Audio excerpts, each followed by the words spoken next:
Om Tare Tu Re So.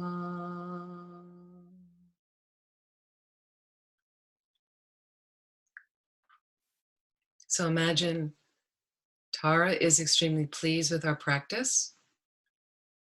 And again, she does contain all the other Taras as well. And imagine she absorbs into a radiant green drop of light like an emerald. And imagine that drop of light melting into your crown. Feel all of the blessings of her holy body, speech, and mind.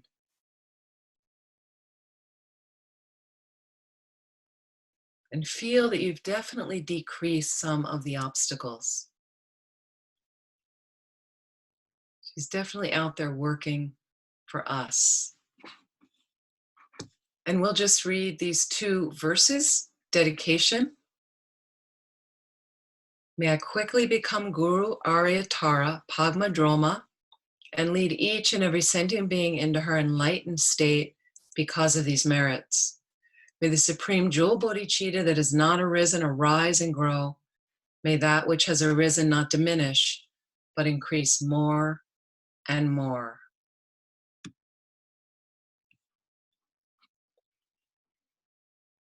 So I would like to open up, if people want to open up their microphones or add in the chat, any comments, conflicts you're having right now, challenges, anything you're needing a little bit of help, anything, any questions about the practice or anything else.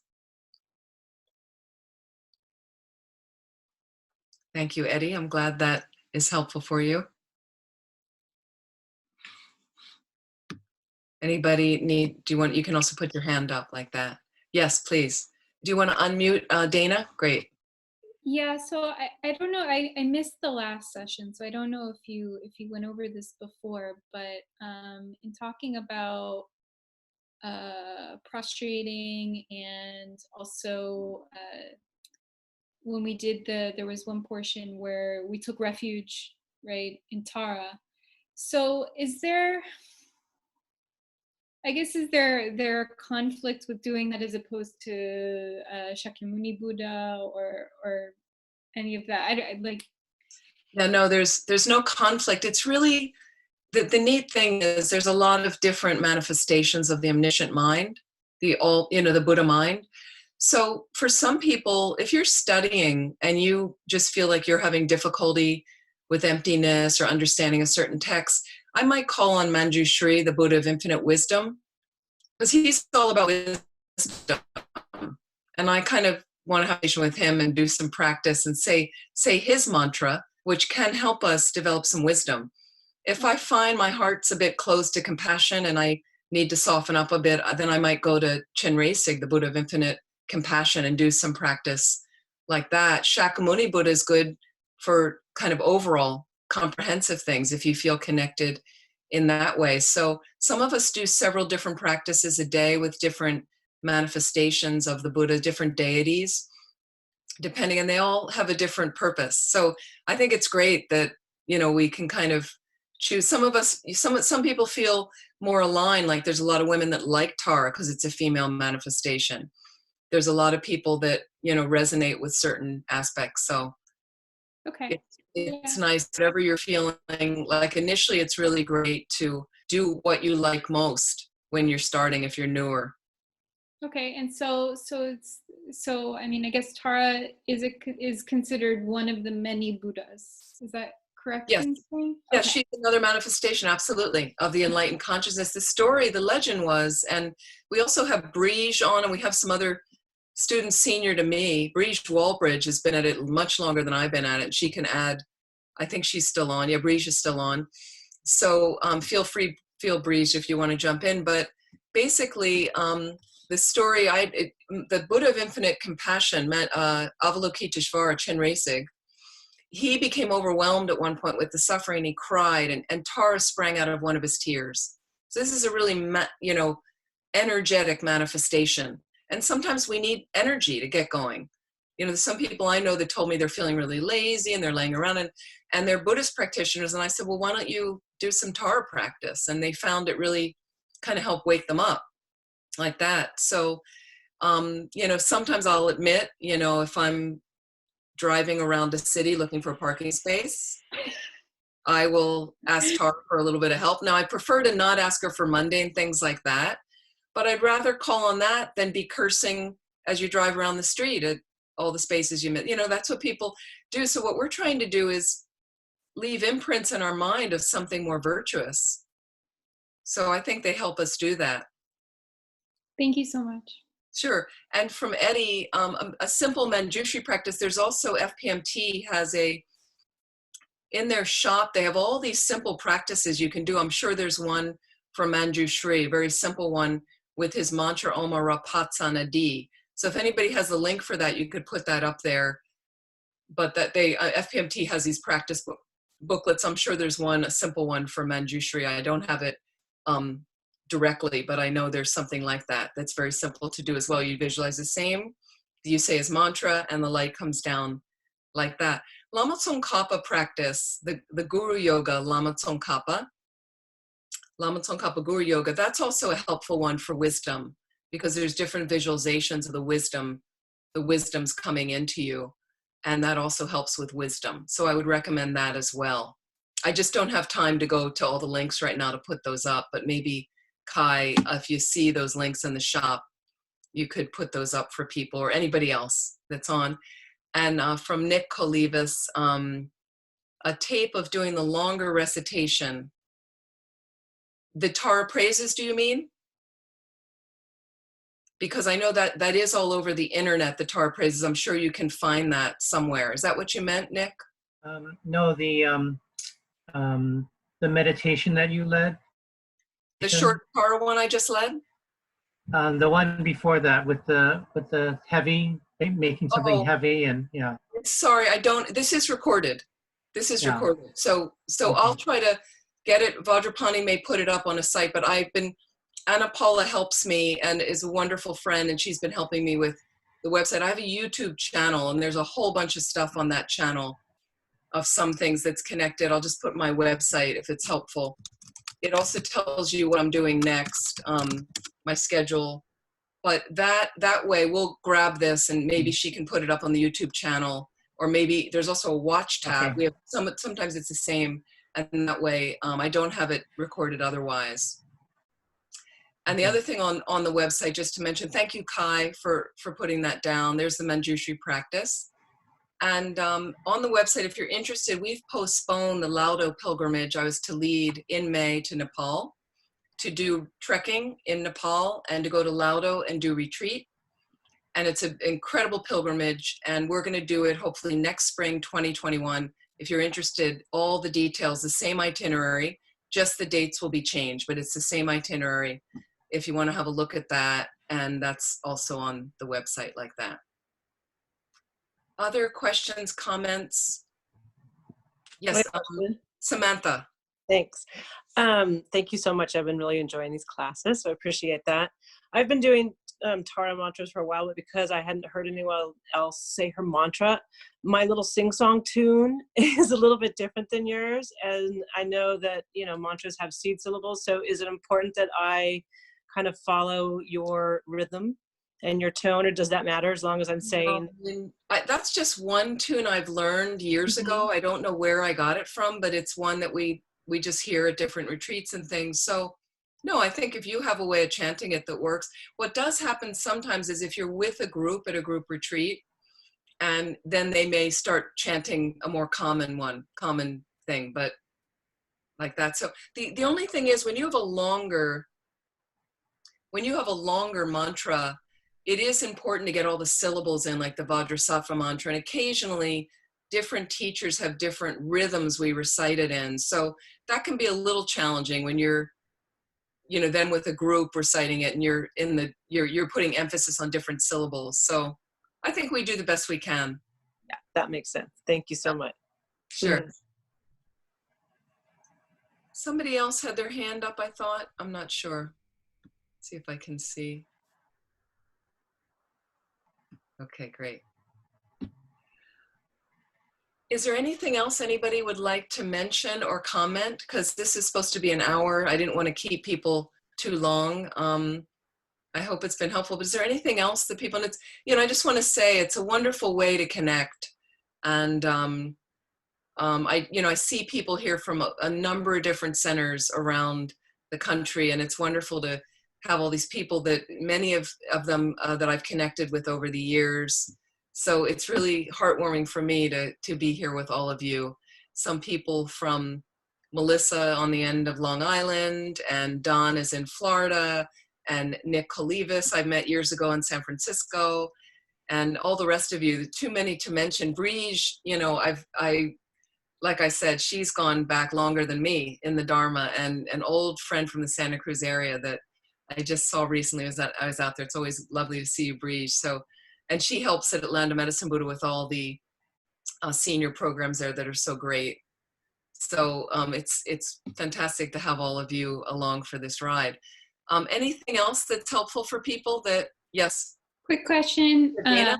Also, you mentioned about the positioning of Tara's leg, that one was bent in protection. Did you say against desire? I can't remember what. Yes, her left leg is pulled in. You'll see her left leg comes in, and that's to show she's got control over her desire and sexual energy, which is a good thing to have, right?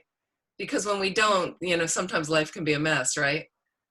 So, and then I like that her right leg is extended out because she's very energetic. She's just ready to jump up and serve for all living beings. Totally energetic force like that. And so do we need empowerment for these practices? The neat thing, I just heard this, so thank you for mentioning that, is one of Lama Zopa Rinpoche's videos recently said, because His Holiness has wanted us to do the Tara mantra, and we just got the lung again. We just heard His Holiness saying it, and so if you say it with that faith, anytime you say the Tara mantra with that faith, Rinpoche said you get the blessing of His Holiness.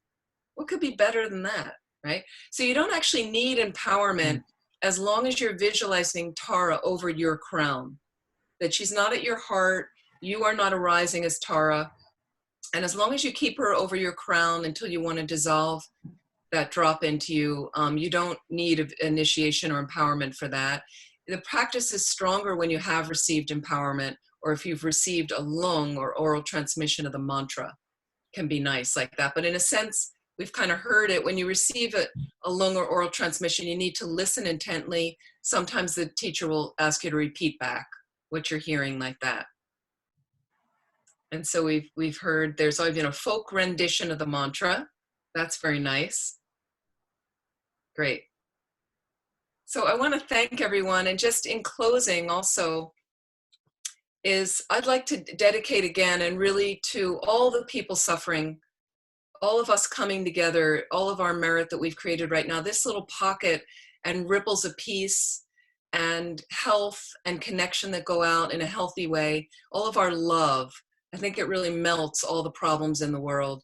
So can we send that out, especially to all the people suffering from this terrible virus?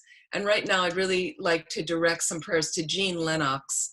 She's in my area, in the Philadelphia area, and she's my neighbor. I'm very close with my neighbors, and my neighbor next door, it's her aunt. And she's in the hospital, 2 weeks for a ventilator, is what they've told her.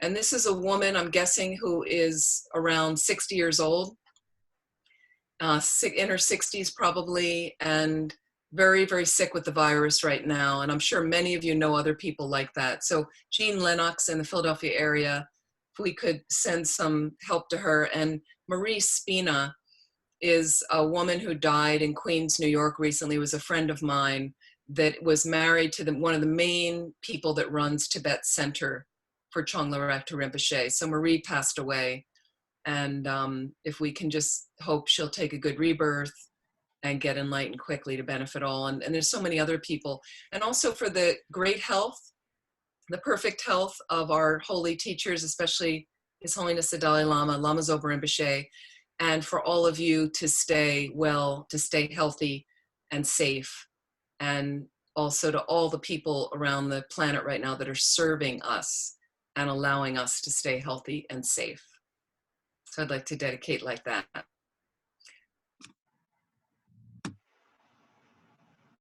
So I'm thinking to stop the recording